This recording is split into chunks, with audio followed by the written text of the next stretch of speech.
Bonjour à tous, aujourd'hui dans Science Click, peut-on aller plus vite que la lumière ? On entend souvent dire que l'expansion de l'univers accélère certains objets plus rapidement que la lumière. Effectivement, certains objets voient la distance qui les sépare augmenter plus rapidement que la vitesse de la lumière. Mais cela est dû à l'expansion de l'espace lui-même, c'est-à-dire la grille sous-jacente sur laquelle se situent les objets. Cette grille est en constante expansion et c'est elle qui fait augmenter la distance entre les astres. Cette augmentation de distance n'est pas réellement un déplacement. En particulier, cela ne permet pas d'envoyer une information plus rapidement que la lumière. Mis à part l'expansion de l'espace lui-même, est-il donc possible qu'un objet se déplace à l'intérieur de l'espace plus rapidement que la lumière ? La théorie de la relativité restreinte permet de comprendre que la vitesse à laquelle se déplace un objet dans l'espace modifie la façon dont s'écoule son temps. Plus il se déplace rapidement, plus son temps propre ralentit et s'écoule lentement par rapport à l'environnement. S'il transporte une horloge, les aiguilles de cette horloge prennent alors plus de temps pour faire un tour complet que celles d'une horloge immobile dans son entourage. Ainsi, plus un objet se déplace rapidement dans l'espace, plus il se déplace lentement dans le temps. Pour quantifier la situation, on peut essayer de tracer un graphique très simple qui représente l'écoulement du temps par rapport à la vitesse de l'objet. Pour un objet immobile de vitesse 0, le temps s'écoule à 100% de son rythme normal. D'autre part, pour un objet qui se déplacerait à 100% de la vitesse de la lumière, le temps ne s'écoulerait tout simplement plus, l'écoulement du temps est alors de 0. On peut naturellement penser que si le temps ralentit jusqu'à s'arrêter lorsqu'on atteint la vitesse de la lumière, il serait peut-être possible de remonter dans le temps si l'on pouvait se déplacer encore plus vite.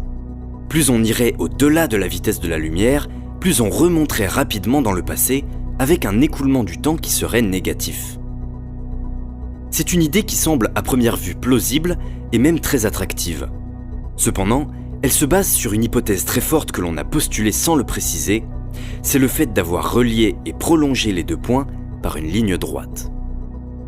Il existe bel et bien une certaine courbe qui relie ces deux points et sur laquelle se situe tout objet de l'univers.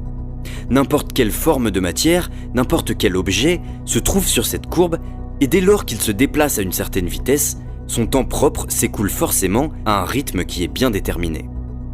En quelque sorte, le temps ralentit de la même façon pour tous les corps dès lors qu'ils ont la même vitesse. Mais lorsqu'on réalise l'expérience, pour déterminer si cette courbe est bien une ligne droite, on mesure qu'un corps qui se déplace à 50% de la vitesse de la lumière voit son temps s'écouler non pas à 50%, mais à environ 87% de son rythme normal. De même, un corps qui se déplace à 80% de la vitesse de la lumière voit son temps propre s'écouler à 60%. Et un corps se déplaçant à 25% de la vitesse de la lumière ne perçoit presque pas de différence avec une immobilité car son temps s'écoule toujours à près de 97% du rythme normal.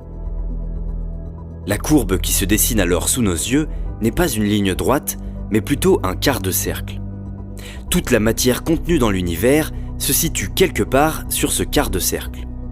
Comme notre ligne droite précédemment, cette courbe peut être prolongée en un cercle complet. À gauche du graphique, les vitesses négatives correspondent tout simplement à des vitesses quand on se déplace dans le sens opposé. Si se déplacer vers la droite donne une vitesse positive, par exemple 1 km/h, alors se déplacer avec une vitesse négative de moins 1 km/h revient seulement à se déplacer avec cette vitesse vers la gauche. Pour commencer, on remarque qu'il n'est jamais possible ni de dépasser la vitesse de la lumière, ni de dépasser une vitesse temporelle de 100%.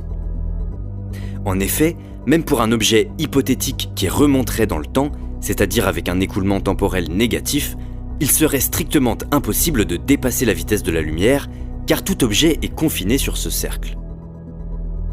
La question intéressante n'est donc plus de savoir s'il est possible de dépasser la vitesse de la lumière, mais plutôt d'essayer de comprendre pourquoi une telle chose est impossible, pourquoi la courbe prend une forme de cercle, et ce qu'il y a de si particulier avec la vitesse de la lumière. Commençons par nous pencher sur la forme bien particulière de cette courbe, un cercle. La particularité d'un cercle est que tous les points qui le composent se trouvent à la même distance du centre. Pour un objet quelconque, la quantité qui a réellement du sens n'est ni sa vitesse dans l'espace, ni le rythme d'écoulement de son temps, mais plutôt sa distance depuis le centre du graphique. Cette quantité prend en compte à la fois le déplacement de l'objet dans l'espace et son déplacement dans le temps. Il s'agit en fait là d'une unification des deux vitesses. On mélange à la fois la vitesse de l'objet dans l'espace et dans le temps. C'est sa vitesse dans l'espace-temps. Quelle que soit la vitesse d'un objet, même s'il accélère ou ralentit, sa position dans le graphique va changer, mais sa distance au centre va toujours rester la même. Cette quantité est une constante fondamentale, universelle, qui régit absolument tous les corps de l'univers. C'est cette quantité qu'on appelle la vitesse de la lumière.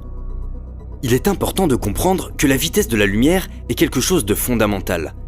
Elle n'est pas importante parce que la lumière se déplace avec cette vitesse, elle est importante parce que dans l'espace-temps, quand on prend en compte l'espace et le temps, c'est la vitesse à laquelle se déplacent absolument tous les objets. Avec cette idée en tête, on comprend mieux le phénomène qui est à l'œuvre. Les objets ne peuvent pas dépasser la vitesse de la lumière, tout simplement parce qu'ils se déplacent toujours avec exactement cette vitesse. La seule marge de liberté que peut avoir un corps est lorsqu'il distribue cette vitesse entre l'espace et le temps. Si l'objet est plutôt en haut du graphique, il donne beaucoup de vitesse au temps et peu de vitesse à l'espace. Son temps s'écoule presque normalement, mais il ne se déplace pas très vite dans l'espace. Cela correspond au comportement des objets de notre quotidien qui sont immobiles par rapport à nous, ou du moins relativement lents quand on les compare à la vitesse de la lumière. D'autre part, si un objet se situe plutôt en bas à droite du graphique, il donne davantage de vitesse à l'espace qu'au temps.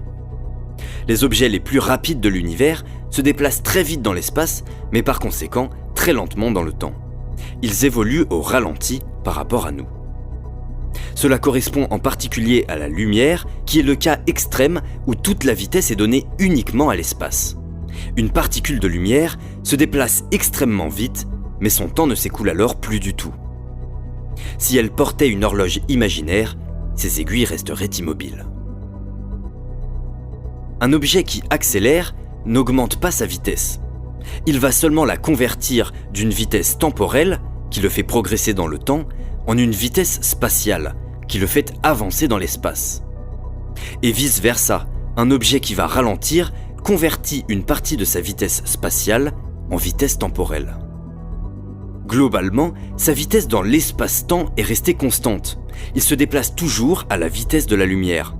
C'est seulement la répartition de cette vitesse entre temps et espace qui a été modifiée. Pour finir, cette représentation sous la forme d'un graphique a beaucoup d'avantages car elle est très visuelle et permet de donner une intuition très forte de certains phénomènes. Par exemple, on peut se demander s'il existe des objets qui se situent sur la partie basse du graphique. Intuitivement, de tels objets devraient remonter dans le temps, car leur vitesse temporelle serait négative. Et effectivement, on peut dans un certain cadre interpréter qu'il existe bel et bien un type de particule dans l'univers qui se situe dans cette partie du diagramme. C'est ce qu'on appelle communément l'antimatière. Les particules d'antimatière ont les mêmes propriétés que les particules normales, si ce n'est que leur charge électrique est opposée.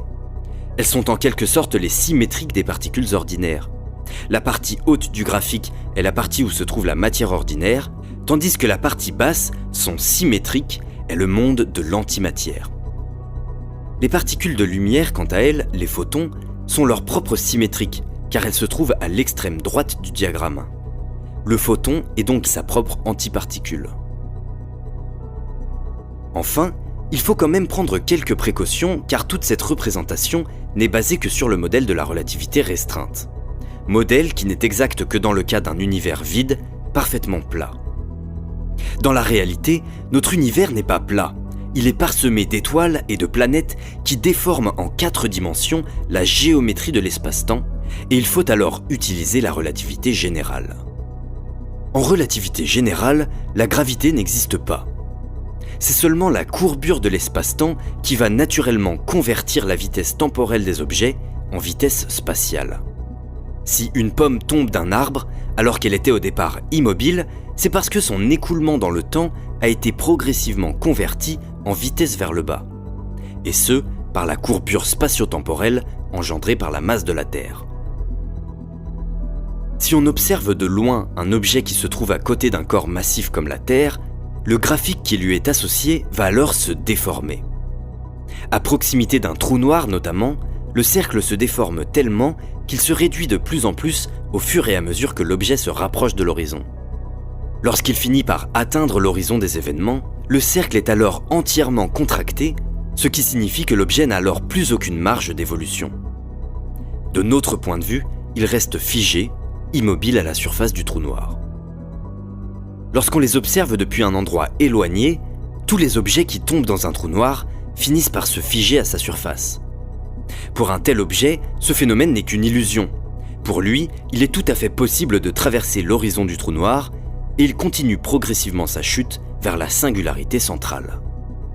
Mais pour nous, en tant qu'observateurs qui regardons la situation depuis l'extérieur, toutes les informations qui décrivent cet objet ralentissent progressivement jusqu'à s'arrêter pour rester finalement figées à la surface du trou noir.